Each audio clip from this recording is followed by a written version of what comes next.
దేవుని బిడ్డలారా, ఇర్మియా గ్రంథం 23వ అధ్యాయము 21, 25 వచనాల్లో ఇర్మియా ప్రవక్త ద్వారా దేవుడు ఇశ్రాయేలు వారికి, యూదా వారికి అబద్ధ ప్రవక్తల విషయమై వారిని జాగ్రత్త పరిచినట్లు దేవుని వాక్యంలో మనం చూస్తూ ఉంటాం. ఏ విధముగా అంటే ప్రియా దేవుని బిడ్డలారా, నేను వారిని మీ యొద్దకు పంపకుండినను వారు మీ యొద్దకు పరిగెత్తుకొని వచ్చేదరనియు, అదే విధముగా నేను వారితో మాట్లాడకుండినను వారు ప్రకటించదరనియు, అదే విధముగా ప్రియా దేవుని బిడ్డలారా, నేను వారికి కలలో కనబడకపోయినను కనబడ్డాను అని వారు చెప్పుదురనియు.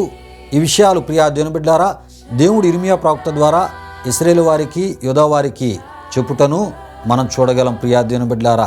అయితే ఇదే దేవుడు శరీరధారిగా మరి యేసు ప్రభువుగా క్రొత్త నిబంధనలో ఆయన వచ్చినప్పుడు తనను వెంబడించినటువంటి శిష్యులతో అబద్ధ ప్రవక్తల విషయమై వారిని జాగ్రత్త పరిచినట్లు మత్తయి సువార్త 7వ అధ్యాయములో మనం చూడగలం.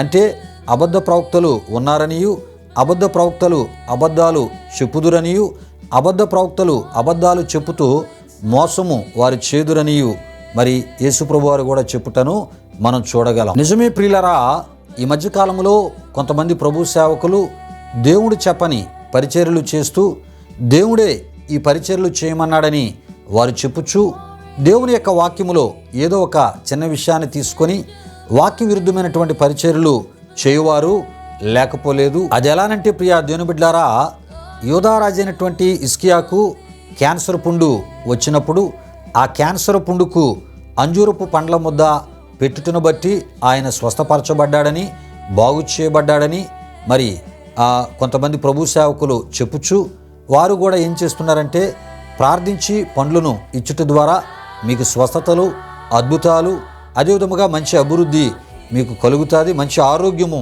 మీకు కలుగుతుందని మరి అటువంటి పరిచర్యలు వారి యొక్క స్వంతంగా చేయుటను మనం చూస్తున్నాం, వింటూ ఉన్నాం ప్రియా దేవుని బిడ్డలారా. అయితే దేవుని వాక్యంలో మనం చూస్తున్నప్పుడు యూదా రాజైనటువంటి హిజ్కియాకు కలిగిన క్యాన్సర్ పుండును దేవుడే స్వస్థపరిచాడు, దేవుడే బాగు చేశాడు. అంతేకాదు యెషయా ప్రవక్త ద్వారా దేవుడు వాగ్దాన మాటగా నీ యొక్క ఆయుస్సును 15 సంవత్సరాలు నేను పొడిగిస్తున్నానని దేవుడు మాట ఇచ్చాడు. ఆ మాట ద్వారానే స్వస్థత యూదా రాజైన హిజ్కియాకి కలిగినట్లు దేవుని వాక్యంలో మనం చూస్తుంటాం. అయితే యూదా రాజైనటువంటి హిజ్కియాను దేవుడు స్వస్థపరిచిన తర్వాత ఆ ఒక పుండు ద్వారా కలిగిన గాయము మానిపోవడానికి మాత్రమే అంజూరపు పండ్ల ముద్దను పెట్టమని యెషయా ప్రవక్త ద్వారా యూదా రాజైన హిజ్కియాకు చెప్పుటను మనం చూడగలం. గనుక స్వస్థత దేవుడిచ్చేదే కానీ ప్రార్థించిచ్చే పండ్ల ద్వారా కలిగేది కాదని తప్పక మనం తెలుసుకోవాలి. ఆమేన్.